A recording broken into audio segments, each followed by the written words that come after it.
हमारे साथ हैं राहुल पुरोहित, जो को फाउंडर और चीफ बिजनेस ऑफिसर हैं स्क्वायर यार्ड्स के। राहुल जी, बहुत स्वागत है आपका जी बिजनेस पर। सिंगापुर मार्केट को अगर हम देखें तो हमेशा से ये सेफ हेवन मार्केट माना गया है। आज भारतीय निवेशकों की बढ़ती दिलचस्पी के पीछे सबसे बड़े कारण क्या है, जबकि वहां स्टैम्प ड्यूटी और नियम पहले से काफी ज्यादा सख्त हैं? सिंगापुर कोई नया मार्केट नहीं है, as you rightly said. It's an old market, real estate market. जो कॉन्फ्लिक्ट की वजह से डिफरेंस आ रहा है ग्लोबल इन्वेस्टर्स का, even including Indian investors towards South East Asia, उसमें definitely there is a uptick for Singapore, because इसके बहुत बड़े की रीजंस हैं। One, it's a very stable country. Governance is very stable. Government is very stable. It's been politically a stable, city country. Secondly, it's the financial hub of the entire Asia Pacific. जो भी वहाँ पे real estate development होता है, weather commercial या residential, वहाँ पे एक स्टेबल ग्रोथ आप एक्सपेक्ट कर सकते हैं at a decent amount of yield. So इसी आपने जैसे टैक्सेशन की बात करी, जैसे फॉरेन इन्वेस्टर्स के लिए वहां पे एक टैक्स लगता है which is called as ABSD, which is additional buyer stamp duty, which is as high as 60% of the value of the property. मतलब आप अगर 100 रुपए की चीज खरीद रहे हैं तो एक फॉरेन इन्वेस्टर को वहां पे 160 रुपए देने पड़ते हैं सेम ही चीज के लिए।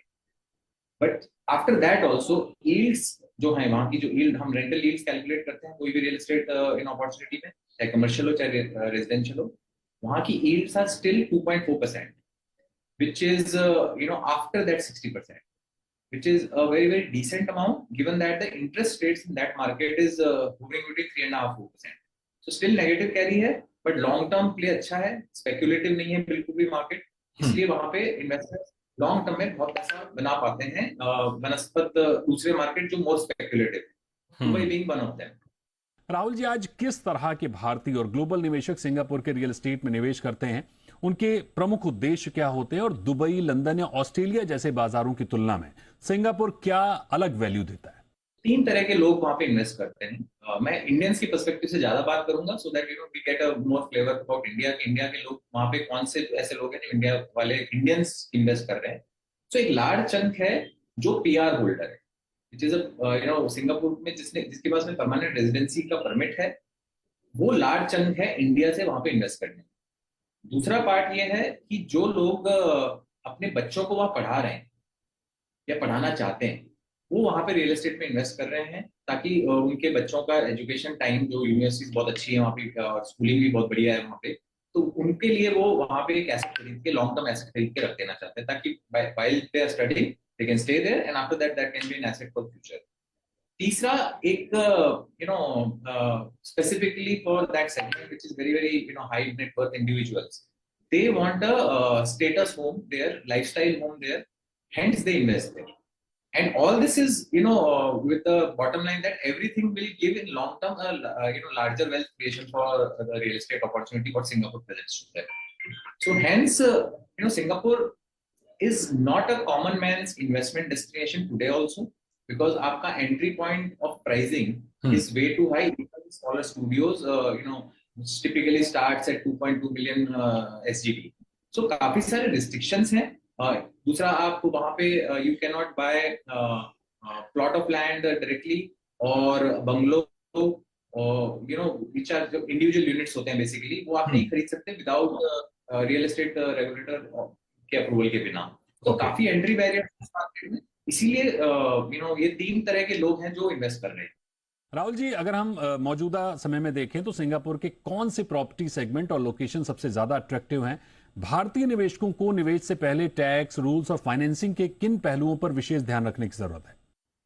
Okay, areas specifically downtown is very lucrative for any investor to invest in, because वहीं पे सबसे ज्यादा wealth creation ज्यादा होती है, yields कम है because entry point ज्यादा बड़ा है, इसलिए वहां पे तो जैसे कि ऑर्चर्ड्स हुआ या सेंटोसा आइलैंड के आसपास को हुआ, ये सारे एरियाज में जो कॉन्डोज आते हैं, स्पेसिफिकली जो स्टूडियोज या कॉन्डोज, जो अब क्या है कि वहां पे टेनेंट प्रोफाइल बहुत अच्छा है। आपके दुनिया के सारे बड़े banking institution Singapore, Asia Pacific के headquarters are based out of Singapore. तो जो टेनेंट प्रोफाइल आता है वो टिपिकली ये फाइनेंशियल इंस्टीट्यूशन का आता है, वो are ready to pay a decent amount for a better lifestyle need office. Hence, these areas command a decent amount of rental demand. इसीलिए लॉन्ग टर्म में ये वेल्थ क्रिएट कर पाते हैं. These are the areas. Secondly आपने पूछा कि Indian investor को क्या देखना चाहिए, इंडियन ग्लोबल इन्वेस्टर को भी क्या देखना चाहिए. सबसे बड़ा तो फैक्टर है कि वहां की आपकी जो वैल्यू एंट्री पॉइंट है 60% higher than any other guy जैसे सिंगापुर है. तो सिंगापुर का बंदा है वो एक चीज को 100 रुपए में ले रहा है, आप 160 रुपए में ले रहे हैं. प्लस आपको टैक्सेशन पे बहुत ध्यान देना पड़ेगा क्योंकि इंडिया की क्या ट्रीटी है with Singapore on taxation, double taxation पे. दैट इज वेरी इंपॉर्टेंट क्योंकि वहां पे कोई भी कैपिटल गेन टैक्स नहीं है.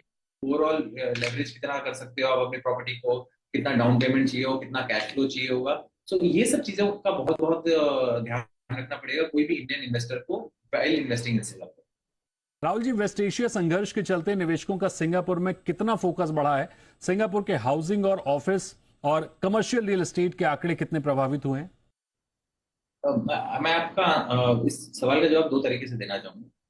जो दुबई के डेवलपर्स कह रहे हैं, हमारा भी इनफैक्ट व्यू वैसा ही है कि ये वॉर या जो भी कॉन्फ्लिक्ट हुआ है मिडिल ईस्ट में, it is more of short term. Eventually Dubai market will reserve because it's fundamentally very very strong and global demand बहुत ज्यादा है. एंड इंसिडेंटली दुबई एक ऐसी जगह है जो पूरे ग्लोब को, एक ही सिटी है ऐसी global city in terms of all the larger corporates being there, is a gateway to all the other continents in the world. Whether Asia में इंडिया को कनेक्ट करता है, चाइना को कनेक्ट करता है, उधर यूरोप में कनेक्ट करता है एंड अफ्रीका में कनेक्ट करता है. सो दुबई की स्टेबिलिटी पे हमें भी कोई डाउट नहीं है. नंबर्स आज शायद थोड़े कम होंगे पहले के मुकाबले, but eventually they will rise up and I think that market is very very self sufficient in that ways. As far as Singapore की क्वेरीज की बात है, I think there would be marginal increase in the queries because आपका एक बहुत ही कम population है जो Singapore में इन्वेस्ट कर पाएगा. आपको ये समझना पड़ेगा क्योंकि टिकट साइजेस इतने ज्यादा हैं कि आपका पॉपुलेशन का बहुत छोटा तबका है जो अफोर्ड कर पाता है उसको. प्लस वहां के रूल्स बहुत स्ट्रिंजेंट हैं. Hence people the percentage increase of queries might not have gone up by like let's say 50%. कि आज अगर 100 ट्रांजैक्शन हो रही है कल से 150 हो जाएगी, वो नहीं होगा. एक स्टेबल तरीके से बढ़ा है. 100 का 110 हो जाएगा, 105 हो जाएगा, 115 हो जाएगा, उससे ज्यादा नहीं हो पाएगा. आपके पास वैसी पॉपुलेशन ही नहीं जो इन्वेस्ट कर पाएगा. करेक्ट. तो आप जो सिंगापुर में इन्वेस्ट कर रहा है दैट पर्सन उसका एक पोर्शन ही इन्वेस्ट कर रहा है ना. उसके वेल्थ का एक पोर्शन, काफी पोर्शन इंडिया में होगा अगर इंडियन है तो, दूसरे इन्वेस्टमेंट एसेट्स में होगा. तो सिंगापुर भी one part of the portfolio and that is very very limited amount of population which can do that. बिल्कुल, ये अहम बात है. सिंगापुर मार्केट में सख्त entry barrier, high property rate और कड़े कानूनों के चलते ऐसा नहीं है कि सिंगापुर के मार्केट में कोई जबरदस्त बूम देखने को मिलेगा. हालांकि मल्टीनेशनल कंपनियों की पसंद हमेशा से सिंगापुर रहा है, इसमें कोई दो राय नहीं है. तो बहुत शुक्रिया करेंगे आपका राहुल जी हमारे साथ जुड़ने के लिए. यहां रुकेंगे एक बहुत ही छोटे से ब्रेक के लिए.